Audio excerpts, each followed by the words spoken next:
Rajagacharya, Stota Shishimad, His Divine Grace, A.C. Bhaktivedanta Swami, Srila Prabhupada Ki Jai, Jai Vishnupad Paramahamsa Parivrajagacharya, Stota Shishimad, His Divine Grace, Srila Bhaktisiddhanta Saraswati Goswami Maharaj Prabhupada Ki Jai, Ananta Goti Vaishnava Vrinda Ki Jai, Namacharya Srila Haridas Thakur Ki Jai, Sankirtan Yogi Ki Jai, Gaura Premanandi Haribo. All glorious to the assembled devotees, all glorious to the assembled devotees, all glorious to the assembled devotees, all glorious to Srila Prabhupada.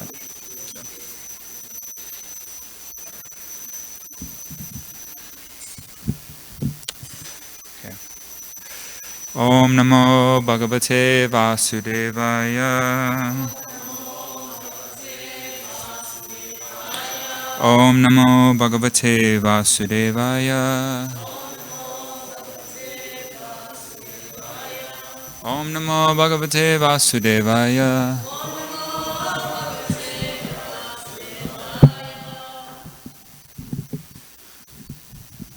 This microphone's broken. It keeps falling.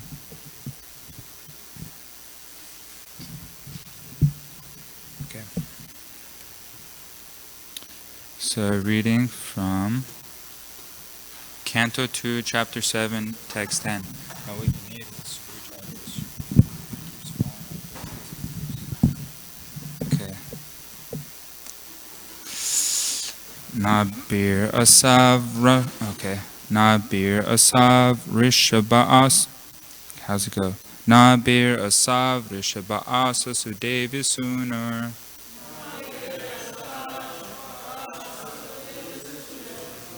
Yovai Chachara Samadrik Jara Yogacharyam.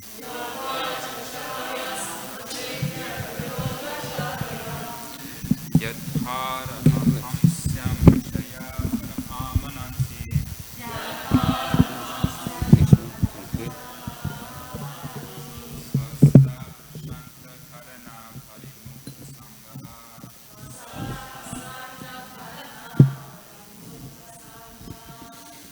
Nabir Asav Rishabhasa Sudevi Sunur. Yovai Chachara Samadrik Jara Yogacharyam.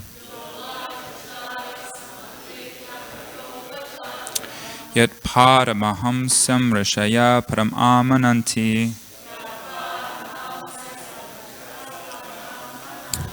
Swasta Prashanta Karana Parimukta Sangaha.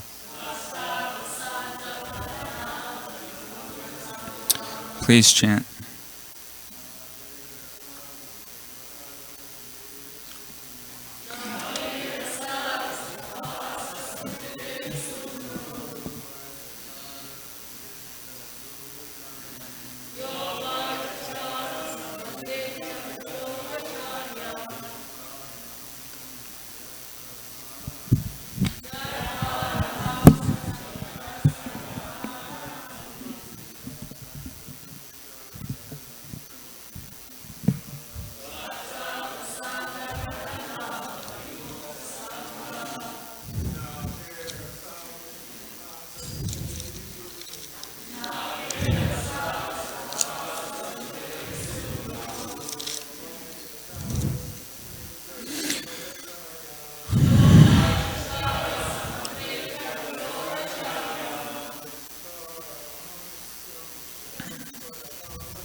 Mataji's, please.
Okay, word for word.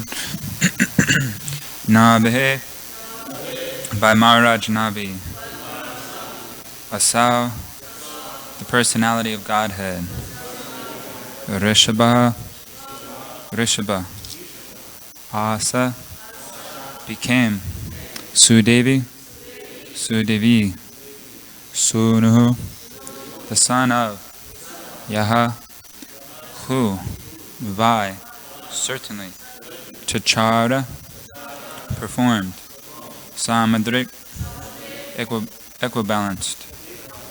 Jeta, material. Yogacharyam, performance of yoga. Yat, which. Paramahamsyam, the highest stage of perfection. Rishaya, the learned sages. Param, situation. Amananti, do accept. Swashtaha, self-reposed. Prashanta, suspended. Karanaha, the material senses. Parimukta, perfectly liberated. Sangaha, material contamination. Okay, translation and purport by His Divine Grace A.C. Bhaktivedanta Swami Srila Prabhupada. The Lord appeared as the son of Sudevi, the wife of King Nabi, and was known as Rishabdev. He performed materialistic yoga to equibalance the mind. This stage is also accepted as the highest perfectional situation of liberation, wherein one is situated in oneself and is completely satisfied. Purport. Out of many types of mystic performances of self-realization, the process of Jata Yoga is also one accepted by authorities. This Jata Yoga involves practicing becoming like a dumb stone and not being affected by material reactions. Just as a stone is indifferent to all kinds of attacks and reattacks of external situations, similarly, one practices Jata Yoga by tolerating voluntary infliction of pain upon the material body. Such yogis, out of many self-infliction methods, practice plucking out the hairs of their heads without shaving and without any instrumental help. But the real purpose of such Jata Yoga practice is to get free from all material affection and to be completely situated in the self. At the last stage of his life, Emperor Rishabdev wandered like a dumb madman, unaffected by all kinds of bodily mistreatment. Seeing him like a madman, wandering naked with long hair and a long beard, less intelligent children and men in the street used to spit on him and urinate on his body. He used to lie in his own stool and never move.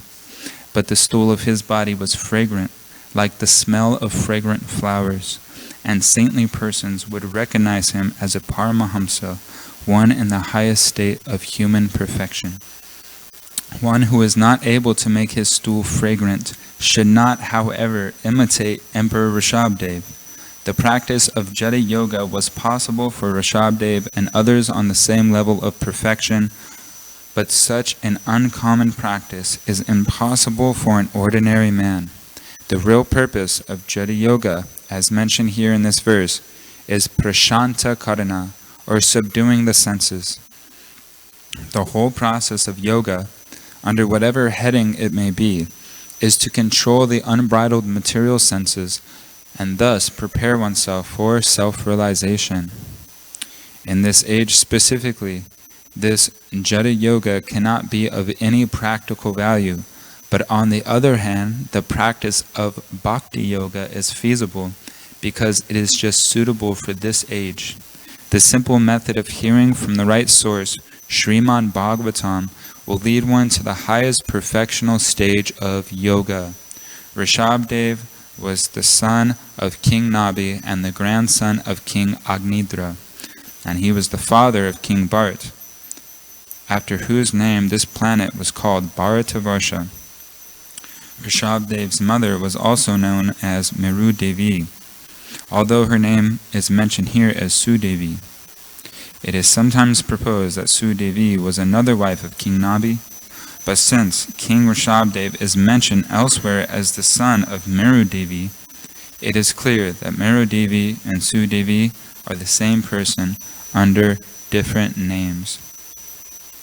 Om Gyanatimindasyā Gyananjana Shalakoya Chaksho Unmilitamina Tasmai Shri Gurve Namaha. Vanchakapatirubhishta Kripasinabhi Ivacha Patitanam Pavanibhyo Vaishnavibhyo Namo Namaha. Jai Shri Krishna Chaitanya Prabhu Nityananda Shri Advaita Gadadhar Shri Vasari Gaura Bhaktivinoda. Hare Krishna Krishna Krishna Hare Hare, Hare Rama Rama Rama Hare Hare.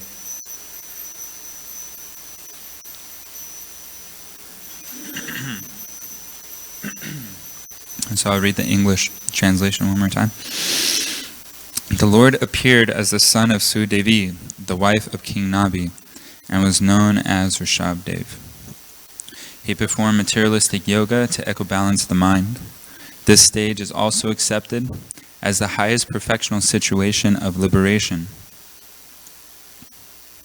wherein one is situated in oneself and is completely satisfied. Okay. So Rishabdev, he appeared as the son of Maharaj Nabi. And it says in one of the chapters, in the introduction, one of the chapters in the 5th canto, which describes his activities thoroughly and his teachings to his 100 sons, it says that he was appreciated by the people as the most exalted and the most beautiful personality of that age, and that his influence and his strength, his bodily luster, and his enthusiasm were beyond compare. And it even describes how at one point Rishabdev was so powerful that he did not care about the supremacy of Lord Indra. There was a drought one time, and Rishabdev, by his own power, caused the rain to fall and produce crops. The word Rishab, it actually means the best. That's the definition of Rishab. It means the supreme or the best. So due to his amazing attributes, Maharaj Nabi named his son Rishab, the best. I'm just going to read a little bit from the 5th canto, describing his activities. They're very exciting and nice meditation to read about, actually, about how he would wander around like an avadut and his activities. Okay, here we go. Well, first of all, he instructed his sons. We know that. He had 100 sons. And Bharat Maharaj was one of his sons. And that Bharat Maharaj became the emperor of the world. So after he instructed his sons, he retired from family life. And he basically, took sannyas informally. And he started to wander around like a madman, like an avadut. He would wander naked with disheveled hair, not caring about his appearance, oblivious to the material world.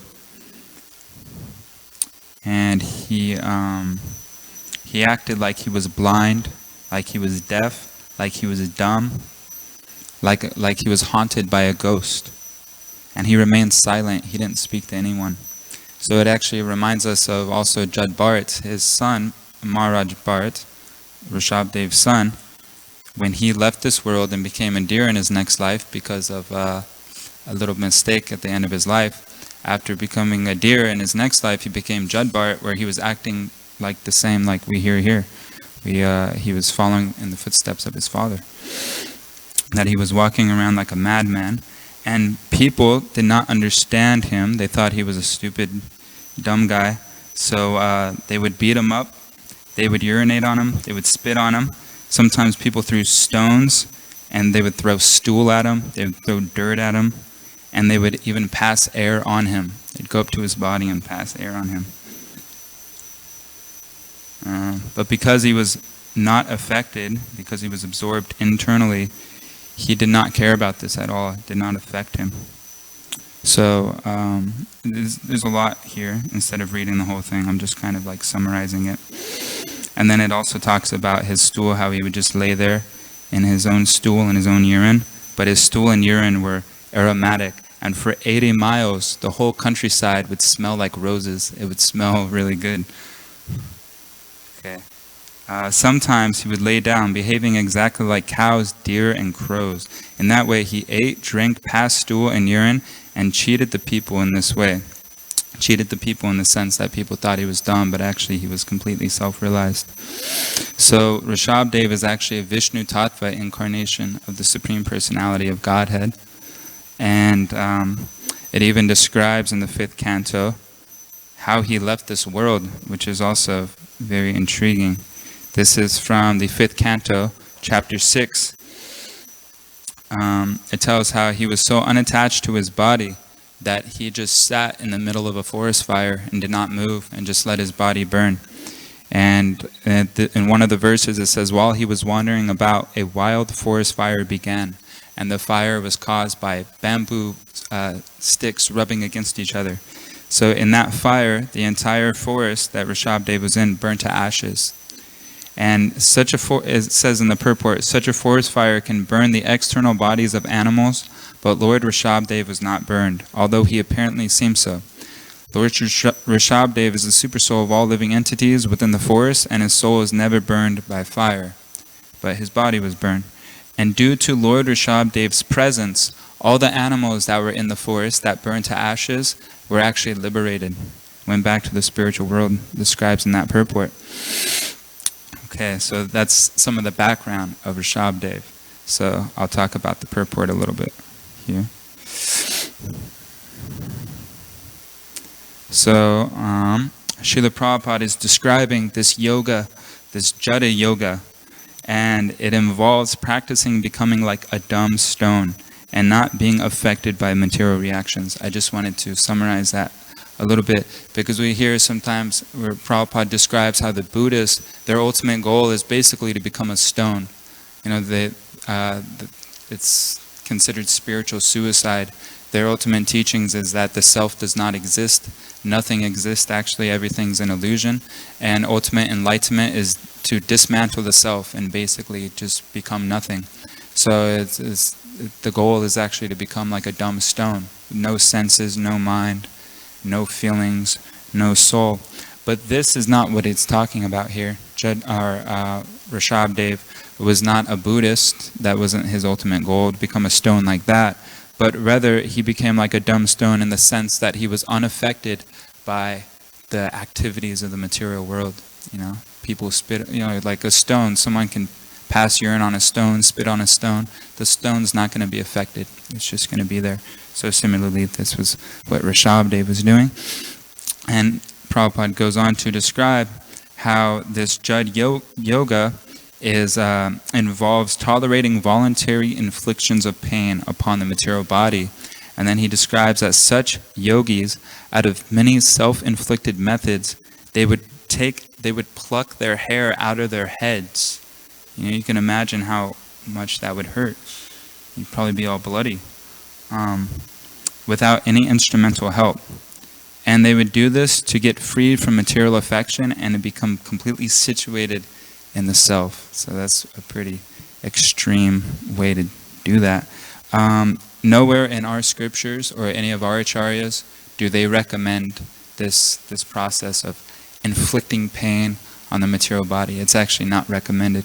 Bhagavad Gita, Krishna actually describes austerity that causes pain to the self or injury to the body is in the mode of ignorance. So it's not recommended to do this. But we see actually there's a few personalities that I could think of, even within our line, that did cause self-inflicted pain on their body. Like Bilva Mangala Thakur, out of his eagerness to see Krishna, because there was an obstacle in front of him. He had this desire to see beautiful women and to enjoy with them. He actually plucked out his eyes.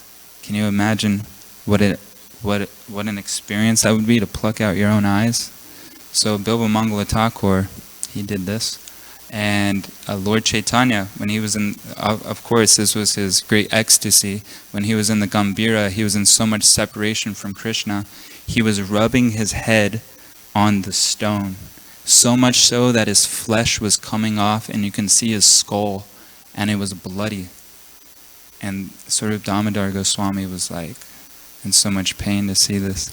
So of course this should not be imitated. These are very high levels well, not even practice. Lord Chaitanya obviously is Krishna himself, but Bilva Mangala Thakur, you could say maybe he was a sadhaka, but this also is not should not be imitated. But we could follow in the footsteps in the sense that we should be eager, like Bilva Mangala Thakur, to get through any obstacle, so we can actually see Krishna. This was the reason why he did this.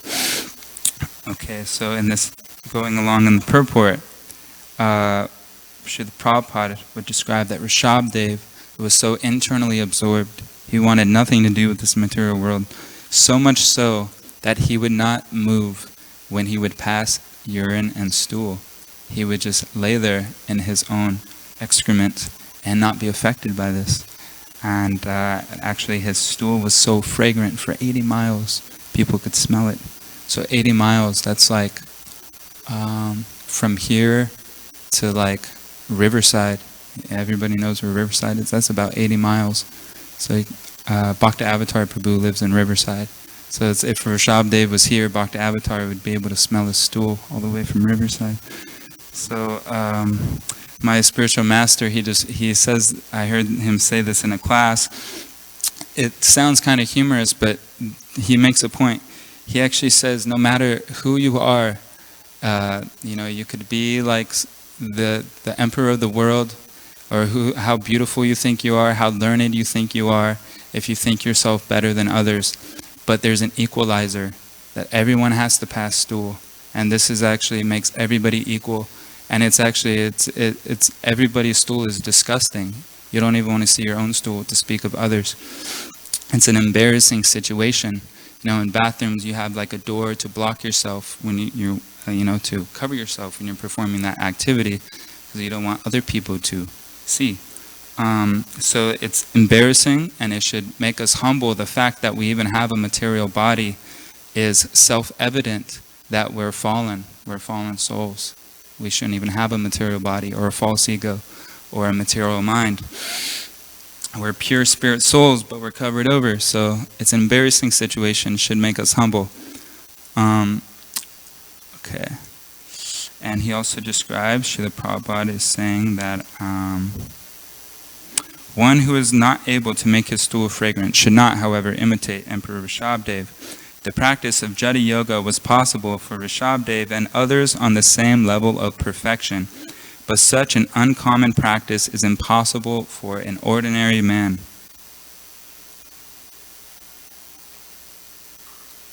So he elaborates on this in the 5th canto, describing Rishabhadev's activities. And I'll just read this verse in this purport. It's very interesting. So the verse goes, the people who are among the lowest among men are bewildered by the illusory energy of the Supreme Lord, and they will give up the original Varn Ashram Dharma and its rules and regulations. This is not, it's not recommended for people to do this, but Shukadeva Goswami is saying that the fools will do this. They will also abandon bathing 3 times daily and worshipping the Lord. Abandoning cleanliness and neglecting the Supreme Lord, they will accept nonsensical principles. Not regularly bathing or washing their mouths regularly, they will always remain unclean, and they will pluck out their hair. Following a concocted religion, they will flourish. It's describing Kali Yuga. Following a concocted religion, they will flourish. During this age of Kali, people are more inclined to irreligious systems. Consequently, these people will naturally deride Vedic authorities and the followers of Vedic authorities and the Supreme Personality of Godhead and his devotees. So in this purport, it's really interesting. It's connected to what Prabhupada is saying. In today's purport, he's describing the hippies. And he says, presently the hippies in the Western countries fit this description. They don't clean themselves, and they don't follow any authority. They are irresponsible and unregulated. They do not bathe, and they deride standard Vedic knowledge, and they concoct new lifestyles and religions. There are many hippie groups at the present moment, and they all originate from a king named Arhat. So King Arhat, he heard of the activities of Rishabhadev, and he was trying to imitate, but he wasn't self-realized. He was imitating without being qualified, so it actually made him, bogus. So King Arhat, he imitated the activities of Lord Rishabhadev, who was situated on the Paramahamsa stage. King Arhat did not care for the fact that although Lord Rishabhadev acted like a madman, his stool and urine were nonetheless aromatic, so much so that they nicely scented the countryside for miles. The followers of King Arhat went under the names of Jains. That's where we get the Jain religion. They're followers of King Arhat, who was trying to imitate Rishabhadev. And they were later followed by many others, particularly by the hippies, who are more or less offshoots of Mayavad philosophy, because they think themselves to be the Supreme Personality of Godhead. Okay. So I'll continue just summarizing Prabhupada's purport. He's describing how the real purpose of Jad Yoga, as mentioned here in this verse, is prashanta karana, is subduing the senses. And he says that the whole process of yoga, under whatever heading it may be, is to control the unbridled material senses. So that's the goal of yoga, is to control the senses and prepare oneself for self-realization. He doesn't say that this goal of yoga is to subdue the senses and become self-realized. It says to control the senses and prepare oneself for self-realization. So this is an important point, actually.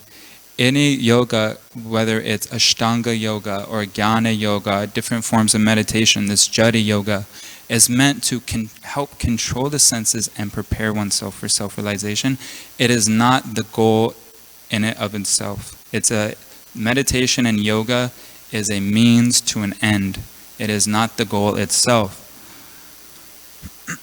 And this point, preparing oneself for self-realization could be described in many different ways, just like we have Krishna, who could be described in different ways, the transcendence, Brahman, Paramatma, Bhagavan. So there's different levels of self-realization also. Self-realization could be meaning to understand that you're not the body, you're a soul.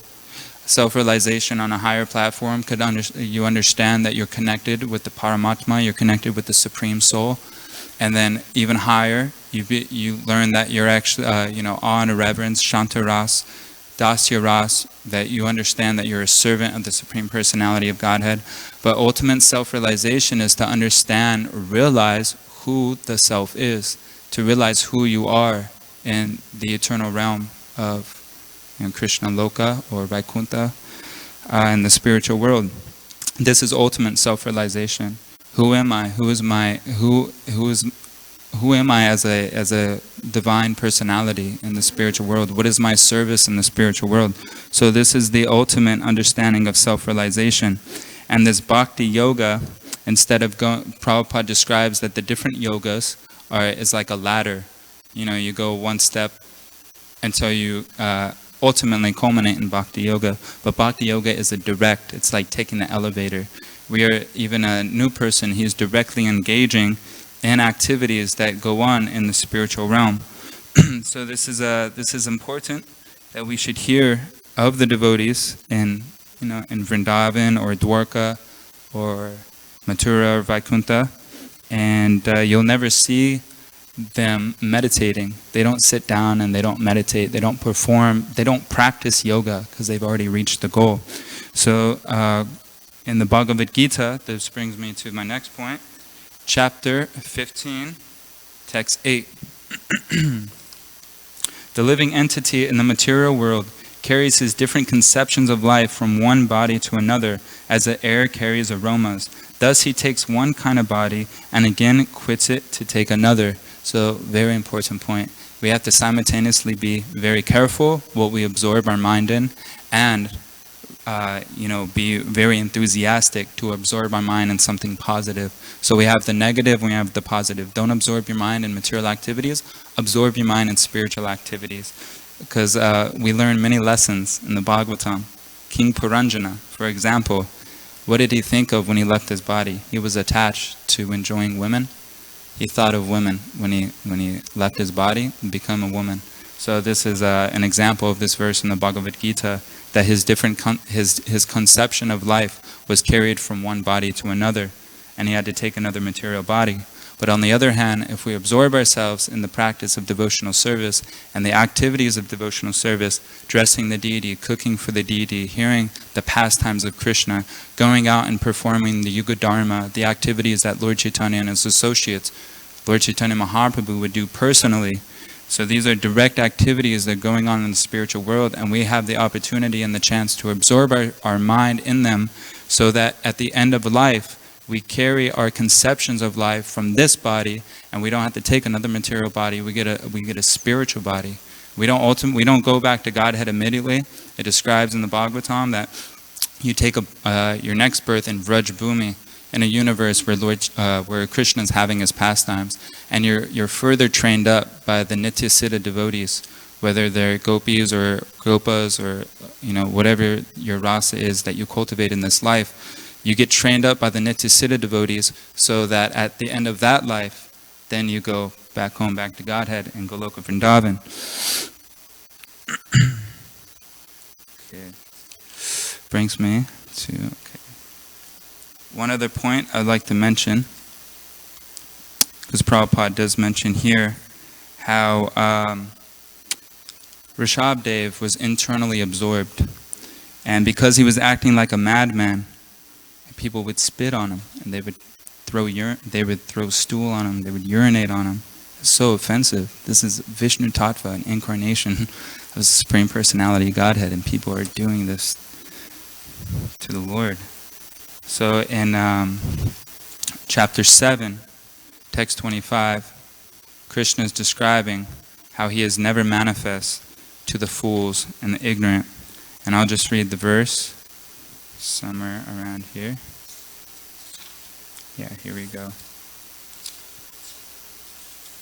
I am never manifest to the foolish and unintelligent. For them I am covered by my internal potency, and therefore they do not know that I am unborn and infallible.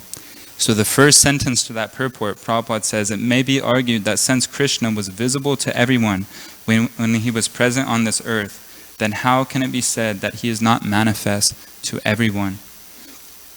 Lord Brahma, when he offended Krishna, and then he was praying for forgiveness, he started glorifying Krishna. He says a very nice verse. He describes how the people in Mathura and in Vrindavan, they were seeing Krishna in different ways. The demons would see him as an enemy, The regular people would just see him as an extraordinary personality. The devotees would see him as the supreme personality of Godhead. But the cowherd boys, they were playing on an equal level with Krishna. They saw him as a friend. And then he goes on to describe that what fortunate, amazing activities did these cowherd boys perform, that now they're playing with Krishna as on an equal level, as a friend. And in the verse, the word krita punya punja, accumulated spiritual pious activity for many births the cowherd boys would have to perform to actually attain this position of playing with Krishna. But this idea that people saw Krishna but they didn't understand who he was is very significant also, because in this purport, Krishna was visible to everyone. So how is it that he could say that he's not manifest to everyone? He was personally there in the battle of Kurukshetra. He was there in Mathura. So how is it that he was not manifest to everyone? And I was just thinking, just like the deity form, the pure devotees, maybe they're interacting with Krishna. Maybe Krishna is speaking to them. But we hear the pastime of that little boy. He was so innocent and pure-hearted that Krishna actually personally took a sandesh and ate it personally, and his father was astonished. So out of the pure devotees are seeing the Archa-vigraha in a different way. The non-devotees come and they see the deity as an idol. So according to our love for Krishna and our reciprocation, Krishna actually loves us even if we don't love him. So we hear the verse that according how we approach him, he reciprocates with us, but actually he's loving us, and how much are we reciprocating with him? So you could see it from the other way around. So accordingly, how we see Krishna and approach Krishna with a humble service attitude, he'll reveal himself to us. So that is almost the conclusion of what I had to say.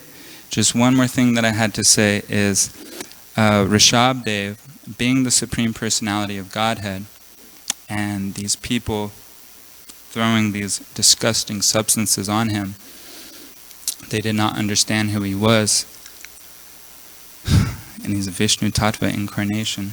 So we can apply this to our life, is that we don't know who people are, and we should be very careful how we treat people and not criticize or offend people, because we don't know who's a pure devotee amongst us.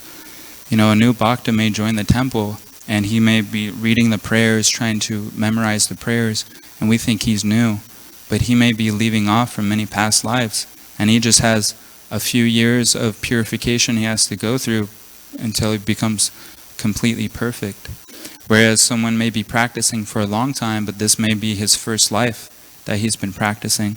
So even the new bhakta that joined last week may be more advanced and more closer to Krishna than someone who externally in this life has been practicing for 40 years. The point is that we don't know who people are. And just like Rishabdev's son, Maharaj Bharat, he was on the level of Bhava, and then he fell down, he became a deer. Nowhere in the Bhagavatam, maybe it is so, but I've never read it anywhere, people did not know who, when he was in his deer body, they weren't thinking, oh, that's Maharaj Bharat. He's actually an advanced devotee. People just saw an animal, a deer. So, and then what to speak of in his next life when he became Jad Bharat, people, again, they thought he was dumb. They thought he was stupid, but he was actually self-realized. So the point is, be careful. Respect everyone as a pure devotee. And Rishabdev, speaking to his sons, we distribute this book, Spiritual Yoga. And what it is the 5th chapter of the 5th canto. Rishabdev speaking to his sons. Maybe you can't see it here, but this is Rishabdev right here. Hi, how are you? The book that you gave me, Spiritual... I have a video I want to show everyone. So we distribute this book. It's amazing. It's actually kind of like heavy if you open it up.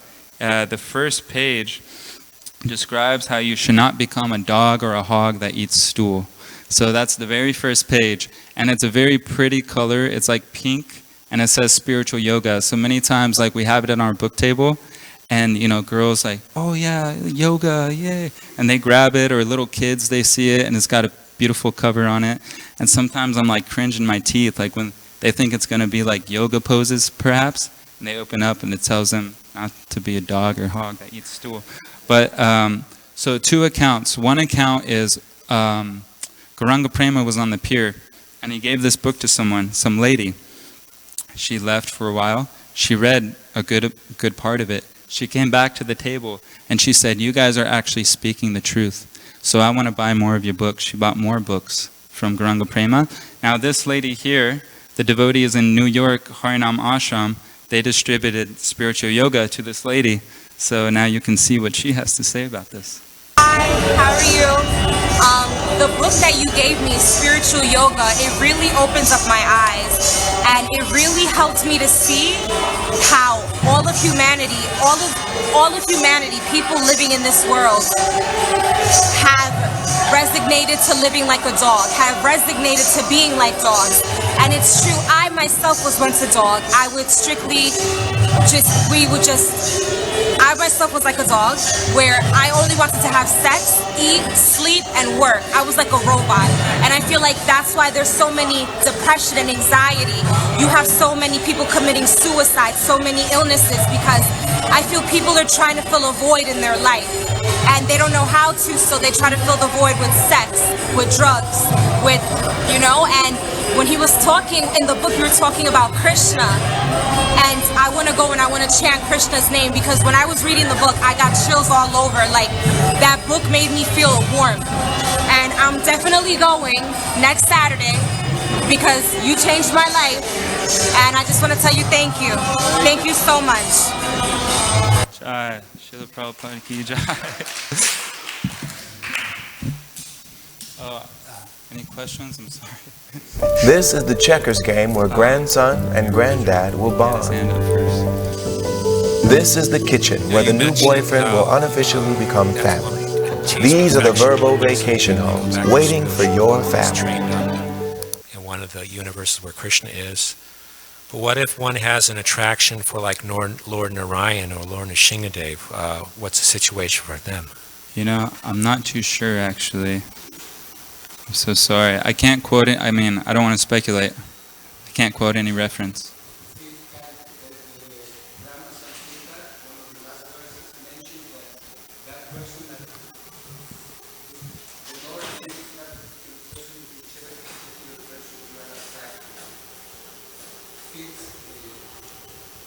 I'm saying that in the Brahma Samhita, there is a verse in which it describes that the meditators who meditate upon him, in the way they worship him, the Lord assumes a particular form fit for that particular person, according to that's the rebab, the relationship. So. Yeah, well, he was mentioning what happens after that person leaves their body. Do they go to another planet where they're trained up to go to Vaikuntha, or to the loka where Lord Nrsingadev is? Just like like if you want to go to Vrindavan, that's what happens. So does that happen also if they go to Vaikuntha? I'm not too sure.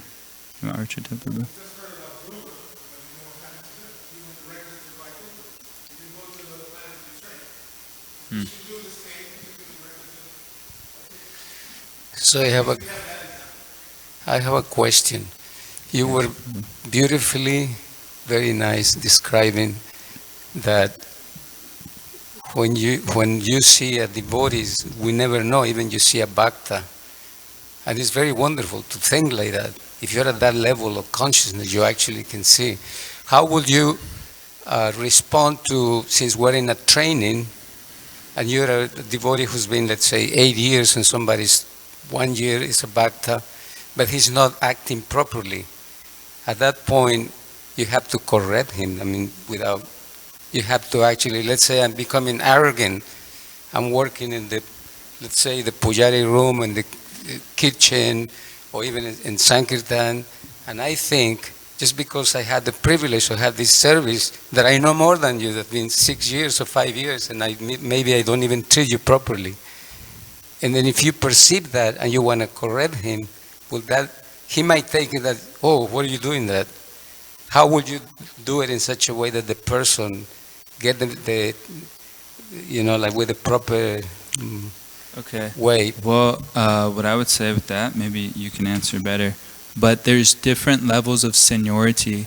So there's seniority in terms of one who's more spiritually advanced. Like Shukadeva Goswami was 16 years old. He was speaking to sages that were, some of them were hundreds of years old. But because he was more advanced, they thought he was qualified. He spoke the Bhagavatam. But there's also seniority in terms of the body. So if one's body is older, in one sense they're senior to someone who's younger, or if they've been practicing at least in this lifetime for longer, someone who's been practicing for 30 years, someone who's been practicing for 3 years. Even like I said, if that person practicing for 3 years has been practicing for many lifetimes, still he should respect the seniority, the etiquette of seniority. So the seniors, they do have experience, so that's okay for the senior to instruct the I don't want to say inferior, but the subordinate, I guess you could say. But that should be done in the mood of service, not in the mood of like trying to lord it over, that I'm better than you, I know more than you. But as a mood of service, I have some experience and maybe I can help this person make advancement by teaching him what I've learned, maybe either the hard way or through a direct experience. And the subordinate should be humble enough to follow that etiquette and try to learn. Does that make sense? Is that okay? Okay, Granth Raj Srimad Bhagavatam Ki Jai. Hare Krishna.